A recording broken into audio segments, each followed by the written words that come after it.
अदिश गुणन, ठीक,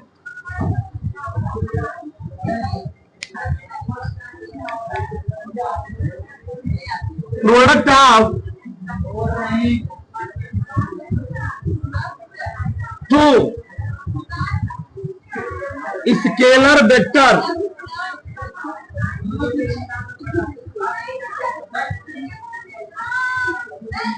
product of two scalar vector, दो सदिशों का अदिश गुणन, ठीक। तो होता क्या, दो सदिशों का अदिश गुणन, रास्ता लिखो, किस में आते हैं, लिखो इसमें, दो सदिशों का अदिश गुणन, दो सदिशों का अदिश गुणन उन सदिशों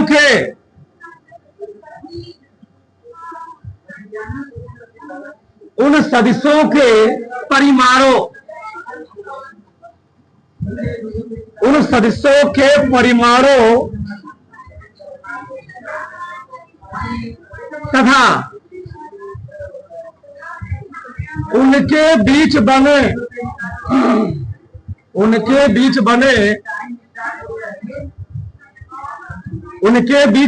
कोण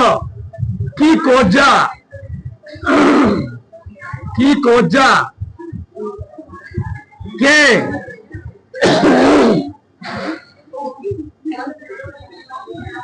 गुणनफल के बराबर होता है, बराबर होता है। तो हमने क्या लिखा, हमें लिखा दो सदिशों का अदिश गुणन उन सदिशों के परिमाणों तथा उनके बीच बने कोण की कोज्य गुणनफल क्या होता है, बराबर होता है। अभी सब जान जाओगे 5 मिनट अंदर। लिखना बंद करो, देखो, मान लो, मैं माना था थोड़ा सा, अब किसी लिखना नहीं है, मैंने मान लिया, माना दो सदिश वेक्टर ए तथा वेक्टर वी, माना दो सदिश वेक्टर तथा वेक्टर वी जिनके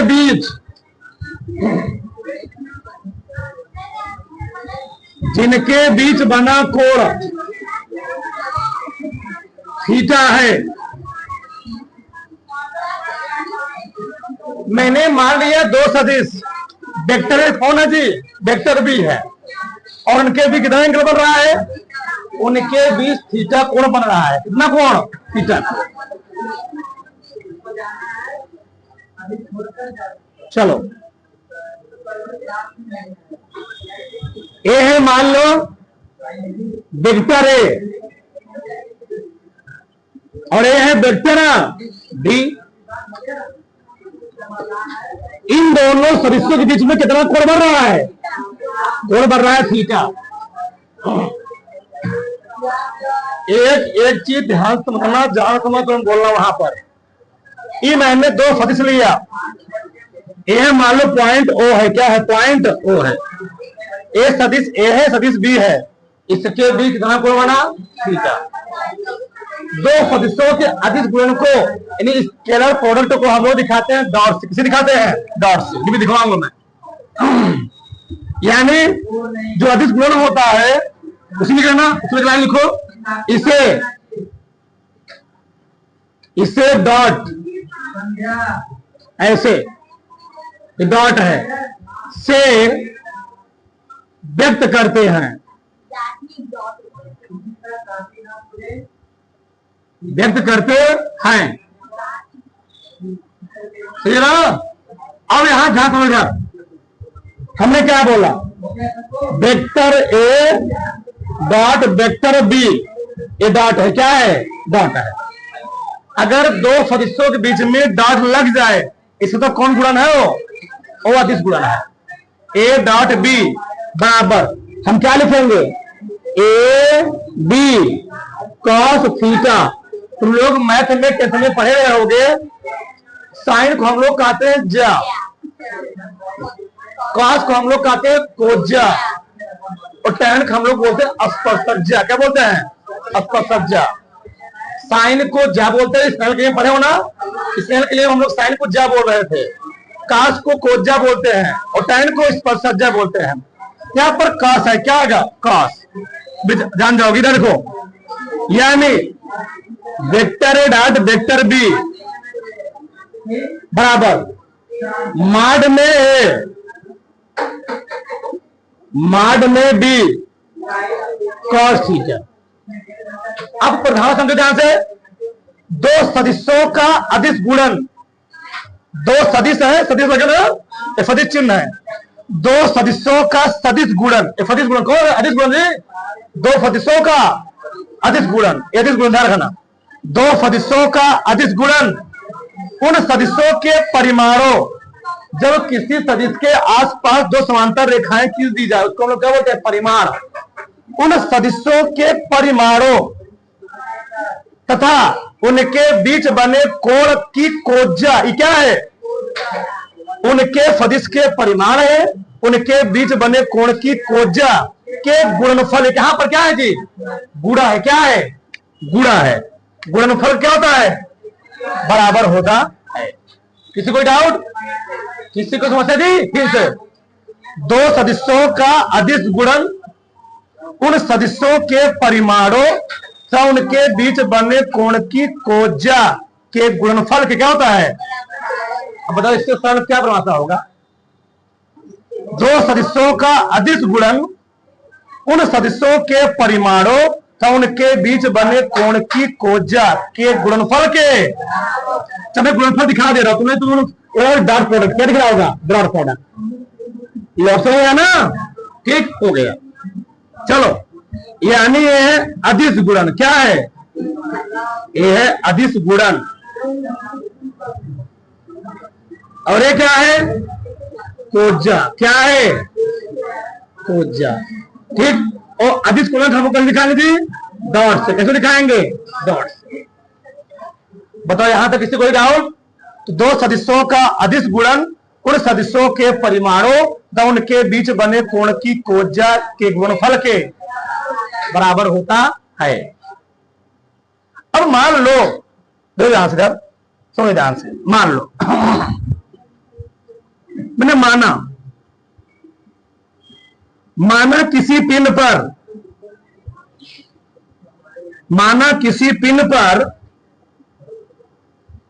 एफ न्यूटन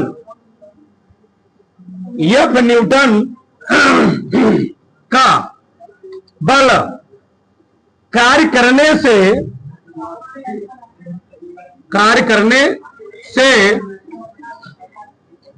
पिंड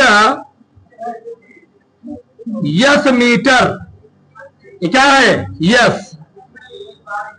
यस मीटर विस्थापित हो जाता है। विस्थापित हो जाता है। तो हमने क्या लिखा? माना किसी पिंड पर एफ न्यूटन का बल कार्य करने से पिंड एस मीटर क्या होता है? विस्थापित होता है। यानी बहुत ध्यान से तुम लोग चीज तुम जानते होगे,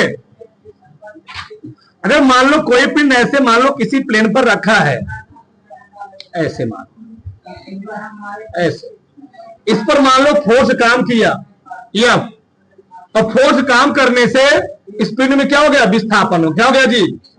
इसी डायरेक्शन में क्या हो गया? विस्थापन हो गया। क्या हो गया? विस्थापन। विस्थापन हुआ। ठीक। तो प्रश्न उठता है इस पर कितना कार्य करना पड़ा हमारे द्वारा। मान लो किसी पिंड पर बल ऐसे लगा हो, कोई पिंड ऐसे रखा था, यहां पर ऐसे तिरछा बल लग जाए ऐसे, यहां से, ये दो चीज होना ध्यान से। अगर किसी पिंड पर ऐसे तिर्यक बल काम करता है, तिरछा बल, अगर ऐसे बल काम के कोई दिक्कत नहीं है। अगर किसी पिंड पर थीटा कोण बनाते हुए बल कार्य करता है तो उसको हम लोग दो कंपोनेंट करते हैं, डिवाइड करते हैं। जो कंपोनेंट होता है क्षैतिज, क्या होता है? क्षैतिज। जो कांपोनेंट जो क्षैतिज उसके होता है कॉस। क्या होता है? कॉस। यहां आएगा जब कॉस थीटा, क्या आएगा? Cos theta. और यहां पर क्या आएगा? यहां आएगा साइन थीटा। क्या आएगा जी? Sine theta. फिर से समझो, इसको मिटा ही दे रहा हूं। हमने क्या बोला? अगर किसी पिंड पर जो बल काम कर रहा है वह क्षैतिज से थीटा कोण पर काम कर रहा है। किस पर? क्षैतिज से थीटा कोण पर। अब विस्थापन मान लो इसी दिशा में हो रहा है, इसी दिशा में। जो इस कंडीशन में किसी पिंड पर बल काम करता है उस बल को हमेशा हम दो कंपोनेंट में डिवाइड करते हैं। जिसके साथ थीटा बना होता है वहां आता है कॉस। क्या आता है? कॉस। और जिससे थीटा नहीं लगा होता उसके साथ क्या आता है? यानी हॉरिजॉन्टल घटक हम लोग कहते हैं क्षैतिज घटक। एक कौन घटक है? ए है क्षैतिज घटक। क्या है? ए है क्षैतिज घटक। यानी क्षैतिज घटक के साथ क्या आएगा? कॉस। और ऊर्ध्वाधर घटक के साथ क्या आएगा? साइन। इसको हम बोलते हैं वर्टिकल कंपोनेंट। क्या बोलते हैं? ए है ऊर्ध्वाधर घटक। ऊर्ध्वाधर घटक। ठीक। तो तुमसे कोई पूछेगा अगर किसी स्थान पर कोई बल किसी स्थान से थीटा कोण पर काम कर रहा है उस बल को हम लोग दो कंपोनेंट में, दो घटकों में क्या करते हैं? विभाजित करते हैं। तो जो घटक थीटा के साथ कोण बना रहा होता है, जो बल थीटा के साथ कोण बना रहा होता है उसके साथ क्या आता है? कॉस। और जिसके साथ थीटा नहीं होता उसके साथ क्या आता है? तो जिसके साथ थीटा होता है उसको हम लोग बोलते हैं हॉरिजॉन्टल घटक, हॉरिजॉन्टल कंपोनेंट, क्षैतिज घटक। और जिसके साथ थीटा नहीं होता है उसको हम लोग क्या बोलते हैं? ऊर्ध्वाधर घटक, वर्टिकल कंपोनेंट। और उसके साथ क्या आता है? साइन आता है। बहुत ध्यान चीज। मतलब अब हमको निकालना है कार्य। इस पर हमने कितना कार्य किया तो हम लोग जानते हैं कार्य बराबर, तो लोग जानते होंगे कार्य बराबर क्या होता है? बल गुणे कार्य बोलते जी, बल गुणे विस्थापन। यानी अगर हमको कार्य निकालना होगा तो कार्य हम लोग दिखाते हैं W से। किसे दिखाते हैं? W से। बराबर बल F। अब क्योंकि विस्थापन इसी दिशा में हो रहा है तो हम लोग विस्थापन क्या लिखेंगे? F cos theta. क्या लिखेंगे? अरे भैया किसी पिंड को ऐसे खींच रहे हो तो पिंड को कैसे उड़ जाएगा? खिसकेगा, सरकेगा ना। ठीक। तो अगर मैं किसी पिंड को ऐसे मान लो कोई पिंड रखा हुआ है, ऐसे मैं खींच रहा हूं, ऐसे मैं खींच रहा हूं, ऐसे खींच रहा हूं, एंगल खींच रहा हूं, तो क्या उठेगा? ऐसे खींचेगा, उधर खींचेगा जी। धरती सब चलेगा नहीं तो कौन कंपोनेंट इसके साथ आएगा? और उड़ जाएगा तो साइन आएगा। और धरती सब चले कौन आएगा? कॉस आएगा। तो मैं क्या लिखूंगा बल के रूप में? F cos theta. विस्थापन कितना हो रहा है? यस। कितना मान लो हो रहा है विस्थापन? यस मान लो हो रहा है। गुणे कितना हो गया? जो हार्मोन निकल के आता है W बराबर क्या निकल के आता है? F dot yes. सही से F dot yes cos theta. एक हार्मोन निकल के आता है। W क्या गया? F dot yes cross. इसको हम गुणे नहीं बोलते हैं। अभी तक हम लोग इसमें क्या पढ़ रहे थे? W और क्या होता है? बल गुणे बल के विस्थापन। क्या जी? बल और उसके विस्थापन के गुणनफल हम लोग कहते क्या है? कार्य। वो ग्राफ परिभाषा था। यहां पर क्या है? F dot yes cos theta. अब इससे क्या निष्कर्ष निकलना जानते? जगह नहीं है, इसको उतारो पहले फिर हम आते हैं विस्तार से इस बारे में पूरे विस्तार से। तो इसको उतारो, इसी व्याख्या करते हैं हम थोड़ा प्रोडक्ट से। चलो इधर पहले हम ध्यान दो, सबका ध्यान इधर। बताओ हमने क्या निकाला? W बराबर निकाला वेक्टर F। F कैसी राशि थी? सदिश है ना। F dot yes. और यहां पर क्या निकाल दिया? cos theta. क्या नहीं प्रयोग होता है? कोण के ऊपर भी नहीं दिखाते, बस ठीक इस पर राशि के ऊपर। अब यहां तुम लोग ध्यान समझो। तो देखो यार, समझो ध्यान से, सबका ध्यान इधर। अगर मान लो बल और विस्थापन के बीच कोण कितना बनता? थीटा। कितना हो यदि मैं यहां पर 3 केस ले रहा हूं। केस फर्स्ट, अगर थीटा होता 0, बोलो मत, थीटा 0 होने मतलब यह है किसी सरफेस पर कोई गुटका, कोई टुकड़ा रखा है, कोई टुकड़ा रखा है। बहुत ध्यान से सुनना, टुकड़े पर बल भी इधर लग रहा है और टुकड़े पर विस्थापन भी इसी दिशा में हो रहा है। ठीक, टुकड़े पर बल भी ना जी, और टुकड़े पर विस्थापन भी दिशा में हो रहा है। विस्थापन क्या सभी दिनों में क्या दिखा दिया, वेक्टर दिखा दिया, इसको भी ऐसे दिखा दी।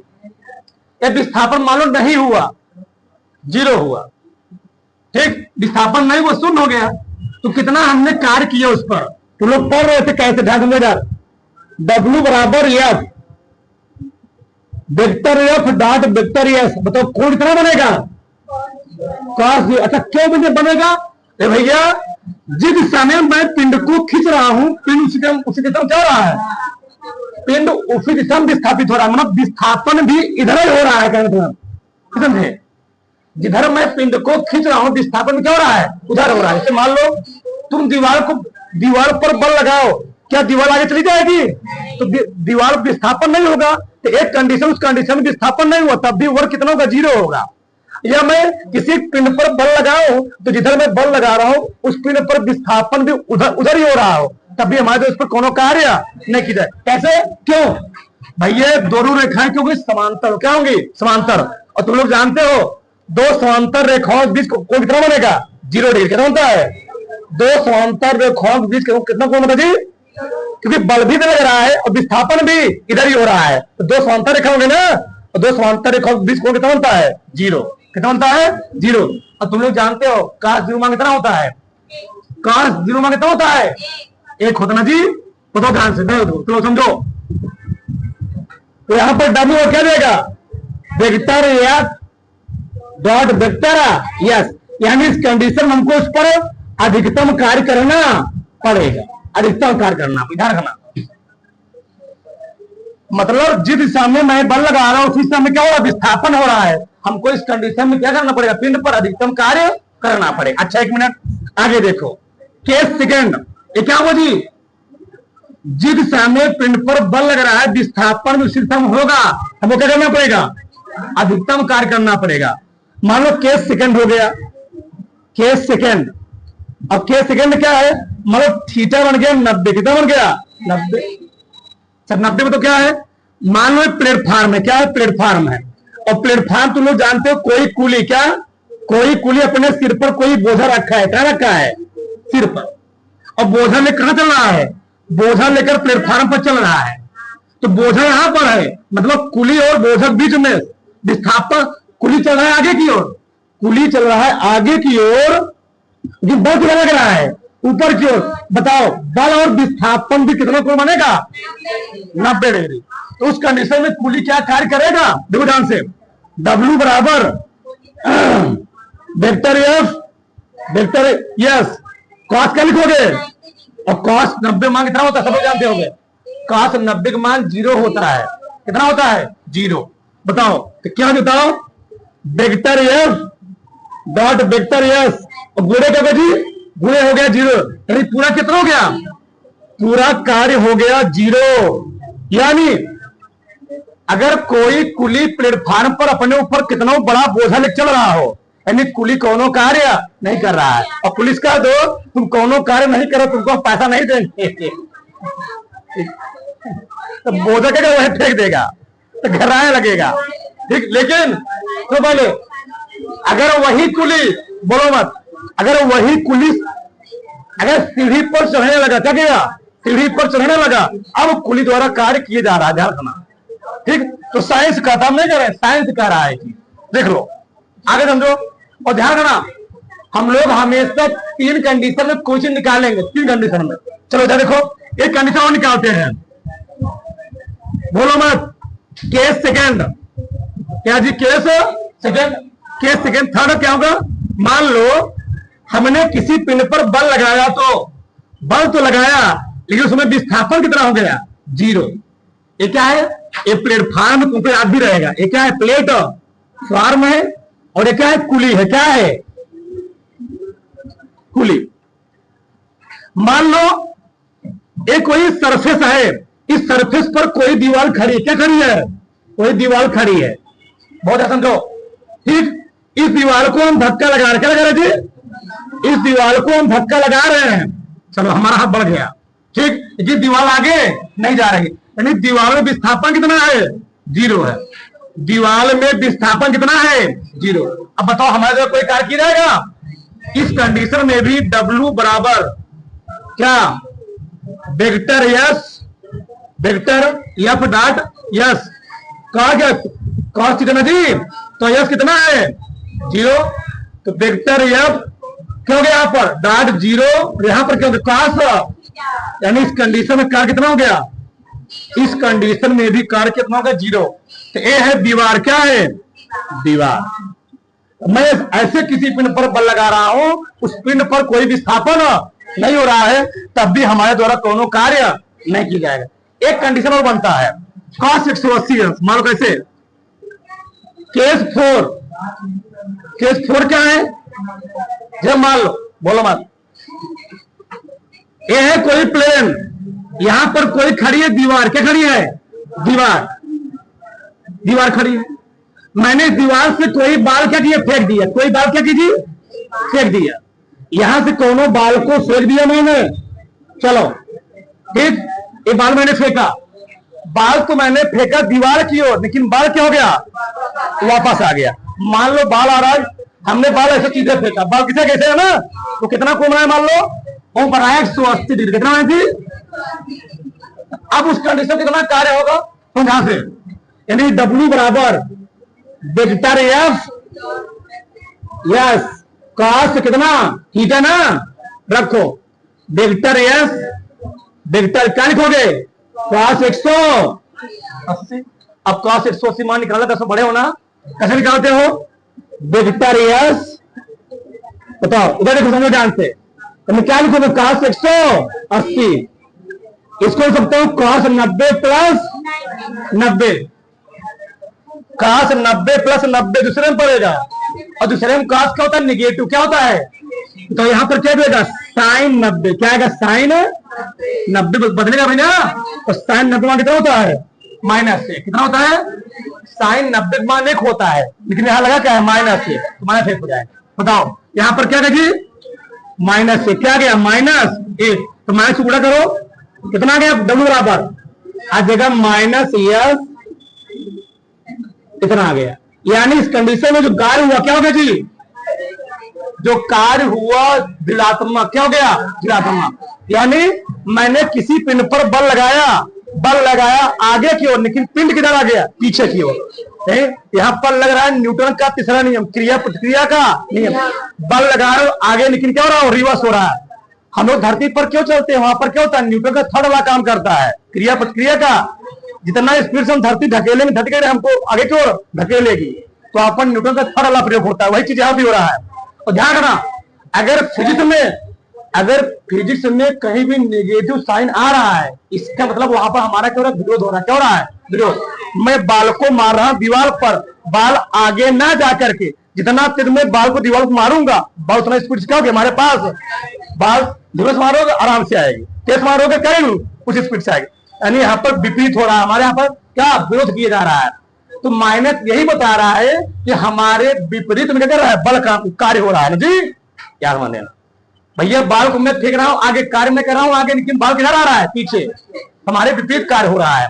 यानी अच्छा मैंने इसको क्यों बताया, इसको मैंने इसलिए बताया, जो दो सदिशों का अदिश गुणन होता है, जो दो सदिशों का अदिश गुणन होता है, वह धनात्मक, शून्य और तीनों हो सकता है।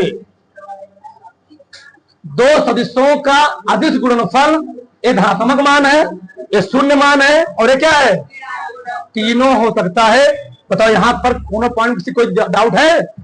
और ध्यान रखना, पूरे फिजिक्स में अगर हम कहीं कोण आता है, उस कोण को हम लोग सॉल्व करने के लिए 3 केस लेते हैं। हमने कितना केस लिया हुआ है, 4 केस। ए वाला केस नहीं लिया था, केवल कौन केस, 0 अंश, 90 अंश और कौन सा, पूरे फिजिक्स में बात कर रहा हूं, पूरे फिजिक्स की बात कर रहा हूं। अगर कहीं भी एंगल आ गया, उस एंगल को हम लोग हमेशा 3 केस में दिखाएंगे। पहला क्या लिखेंगे, 0 अंश, दूसरा क्या लिखेंगे, और तीसरा क्या लिखेंगे, 180। ध्यान रखना चीज।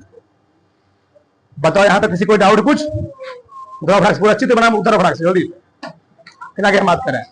ठीक उधारो। अब आगे देखो इधर,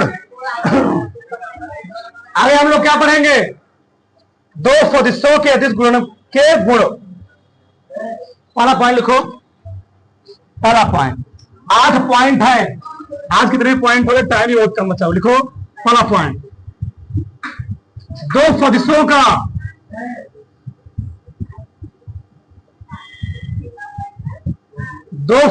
का अदिश गुणन, दो सदिशों का अदिश गुणन क्रम विनिमय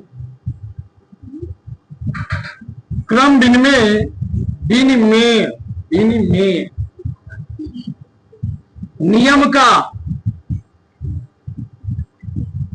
दो सदिशों का अदिश गुणन क्रम विनिमय नियम का पालन करता है, पालन करता है। ये क्या होता है, नया चीज अगर जी योगदान से क्रम विनिमय तो क्या है,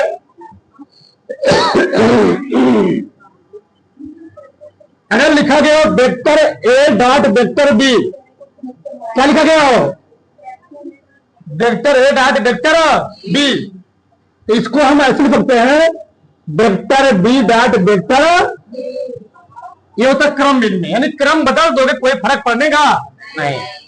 यानी अगर दो सदिशों का अदिश गुणन है, यानी 3 गुणे 5 है और चाहे 5 गुणे 3 हो, कोई प्रभाव पड़ने वाला नहीं है। यानी दो सदिशों का अदिश गुणनफल क्रम विनिमय नियम का पालन करता है। यानी चाहे ए को आगे लिख लो, चाहे ए को पीछे लिख लो, कोई प्रभाव पड़ेगा नहीं। तो किसी कोई डाउट, किसी कोई दिक्कत जी नहीं,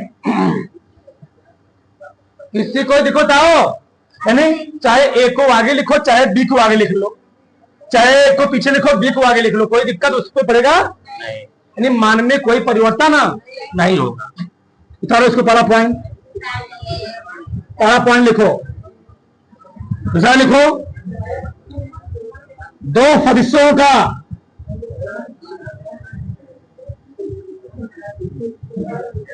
सदिशों का अदिश गुणन वितरण नियम का पालन करता है, वितरण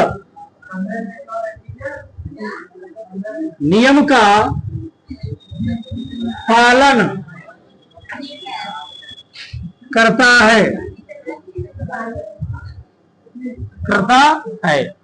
अभी क्या है ध्यान से, अगर हमको दिया वेक्टर ए डॉट, बहुत ध्यान समझदार, वेक्टर बी प्लस वेक्टर सी,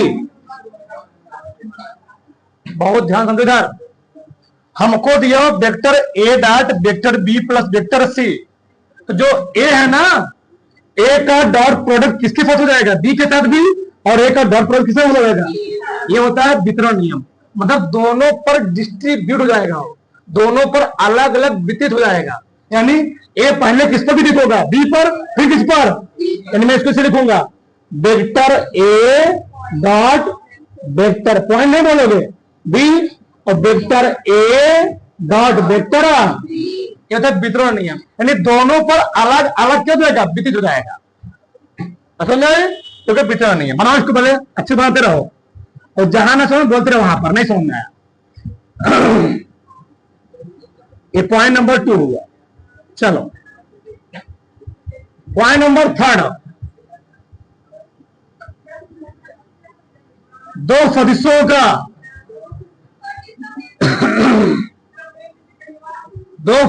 का अदिश गुणन धनात्मक, शून्य व ऋणात्मक तीनों हो सकता है,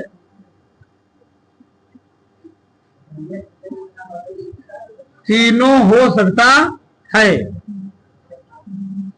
ठीक, हमने क्या लिखा, दो सदिशों का अदिश गुणन धनात्मक, शून्य व ऋणात्मक तीनों हो सकता है। इसका मतलब क्या, ध्यान समझे। चलो अभी मैंने पढ़ा vector A dot vector B dot B इसका होता है अदिश गुणन। क्या होता है? और मैंने फार्मूला पढ़ा ए बी कॉस थीटा। अगर थीटा का मान बदलेगा उसका मान क्या है? कभी धनात्मक कभी क्या आएगा? शून्य कभी क्या आएगा? अभी मैंने वर्क में तुमको इसलिए प्रूव करके दिखा भी दिया था। यानी डिपेंड करता कम मान धनात्मक होगा, कम मान शून्य, कम मान का निगेटिव होगा जन्म देता। तो भैया धनात्मक मान कम मिलेगा, धनात्मक यानी पॉजिटिव मान। अगर कोण हम लोग जानते हैं काश 0 अंश का मान होता है 1, काश 30 मान कितना होता है? कड़ी में 3/2, काश 50 मान कितना 1 कड़ी में 2 ना, और काश 60 मान कितना होता है 1/2। यानी काश 90 तक जाओगे, 89 तक, 89 तक जो काश के मान मिलेंगे क्या मिलेंगे? हमको धनात्मक मिलेंगे। और काश 90 मान कितना हो गया? 0। कितना हो गया? 0। और काश 90 जैसे तुम ऊपर जाओगे तो दूसरे में पड़ गया ना, और दूसरे में जैसे पड़ा पूरा मान क्यों जाएंगे? निगेटिव। 135 अंश, 150 अंश, 180 अंश सब क्या जाएंगे? निगेटिव। धनात्मक मान कब मिलेगा?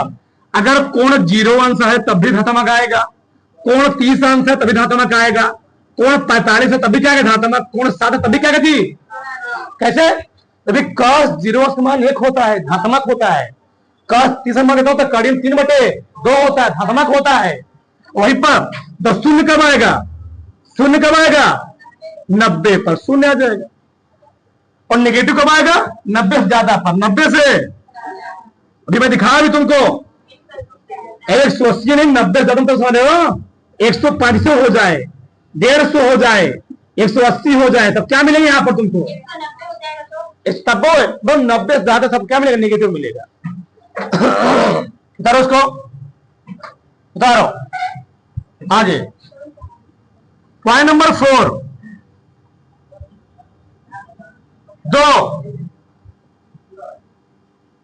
दो समांतर सदिशों का, दो समांतर सदिशों का अदिश गुणन, दो समांतर सदिशों का अदिश गुणन उनके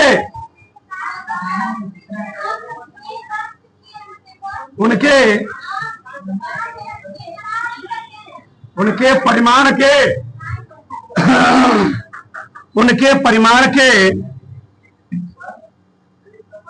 गुणनफल के बराबर होता है। यह परिमाणु लिख लेना, उनके परिमाणु गुणनफल के बराबर होता है। इधर देखो, समझो आंसर हमने क्या लिखा, पहले लिखो मत, देखो। दो समांतर सदिशों का अदिश गुणन, पहले समझो, लिख लोगे, पहले समझो चीजों को। 8-10 पॉइंट है और ध्यान रखना, पूरा चैप्टर में अदिश गुणन और सदिश गुणन ही है। और कम से कम तुम्हारे एग्जाम में कम से कम 4-5 सवाल आ ही जाते हैं। तुम्हारे किताब में कम से कम 50-60 सवाल दिए गए होंगे।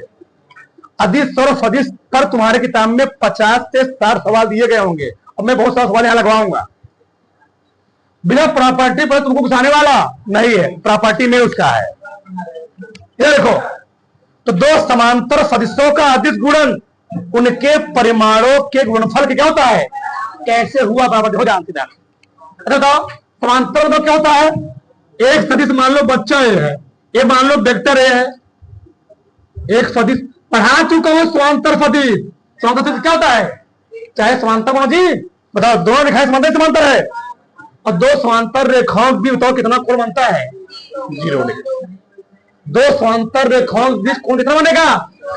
लिखो, फार्मूला हमारा यही है, vector A dot vector B बराबर क्या? ए बी कॉस कितना कोण बनेगा? दो समांतर रेखाओं के बीच कोण कितना बनता है? 0। तो कॉस 0 मान कितना होता है? 1। यानी vector A dot vector B बराबर क्या गया? A B. और ए बी ही यही क्या है? परिमाण है। क्या है? यानी वेक्टर ए का परिमाण और वेक्टर बी का परिमाण। क्या निष्कर्ष निकला? मैंने क्या लिखा है? दो समांतर सदिशों का, पहले देखो इधर लिखो मत, टाइम लिखने मिलेगा। दो समांतर सदिशों का अदिश गुणन, एक डॉट प्रोडक्ट है, दो समांतर सदिशों का अदिश गुणन उन सदिशों के परिमाणों के, उन सदिशों के परिमाणों के गुणनफल क्या होता है, एक गुणनफल है, बराबर होता है। अच्छा एक मिनट, अभी मैंने लिया समांतर, क्या लिया समांतर, मान लो दोनों सदिशों हो जाए लंबवत, क्या होता है, तब क्या होगा, 5 पॉइंट हो जाएगा। अभी लिखना मैं पैसा में ध्यान से, दो लंबवत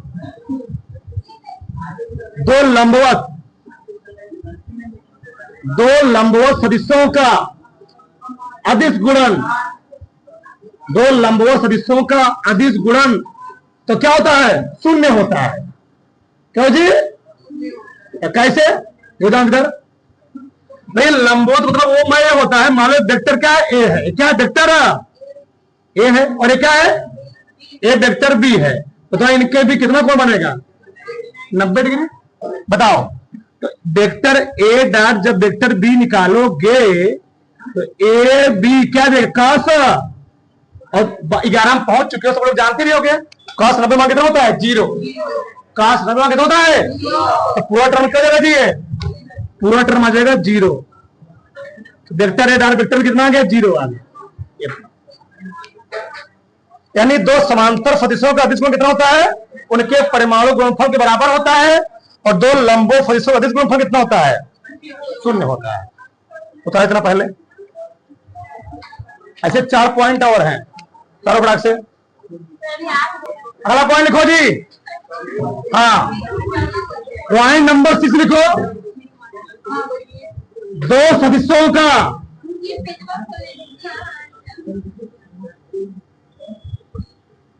ऐसे लिखो, दो समान सदिशों का, दो समान सदिशों का, दो समान सदिशों का अदिश गुणन, दो समान सदिशों का अदिश गुणन उनके परिमाणों के,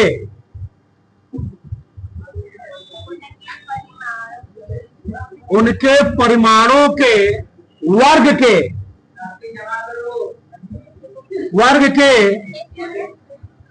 बराबर होता है, बराबर होता है। अब यहां ध्यान समझो भैया, हम लोग जानते हैं vector A dot vector B बराबर क्या होता है, ए बी कॉस। अब दोनों मिला वेक्टर ए ही है, ए भी वेक्टर ए ही है, दूसरा वेक्टर क्या है, उसी के ऊपर सटा हुआ है, वेक्टर ए भी ए ही है। अब बताओ, यानी वेक्टर बी क्या है, ए है, तो ए और ए भी क्या है, ए, और यहां पर बताओ कितना कोण बनेगा, यहां पर एक सदिश है, उसी के ऊपर एक ओवरलैप कर रहा है, कितना कोण बनेगा, 0, 0 cos 0 cos कितना होता है, तो यानी vector A dot vector A बराबर क्या देगा, ए गुणे ए क्या देगा, मॉड में ए का, भाई cos द्विमान होता है ना, तो जाएगा ए, यानी क्या गया, vector A dot vector B बराबर क्या होता है, मॉड में ए का स्क्वायर, ए उतार लो, यानी उसी सदिश का, उसी सदिश का, उसी सदिश के साथ क्या होता है, अदिश गुणन कितना होता है, उसके परिमाण के वर्ग के बराबर होता है। कई पॉइंट हुआ, 6 पॉइंट, 7 पॉइंट लिखो, 8 पॉइंट है, 8 पॉइंट लिख डालो। देखो, लंब कोड़ी,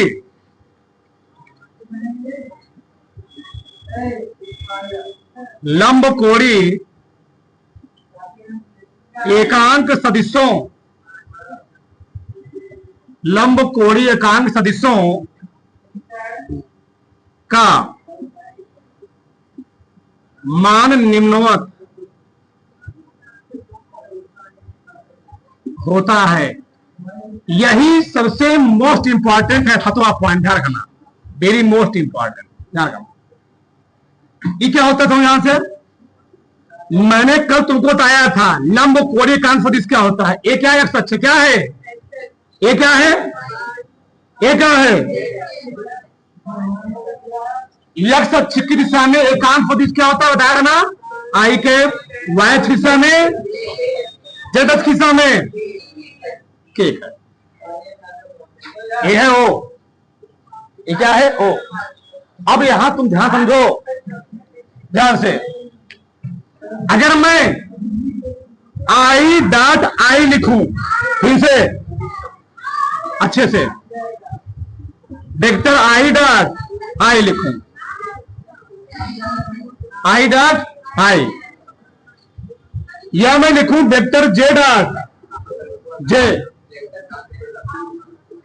नहीं जी, I कैप डॉट I के बराबर J cap dot J cap, K cap dot K cap. इसका मान होता है ये, कितना होता है ये, यानी उसी सदिश का गुणा कितना आएगा एक। क्यों ऐसा हुआ? क्यों हम लोग जानते हैं भैया, उसी सदिश कितना कोण बनेगा 0 डिग्री, और cos 0 मान कितना होता है एक।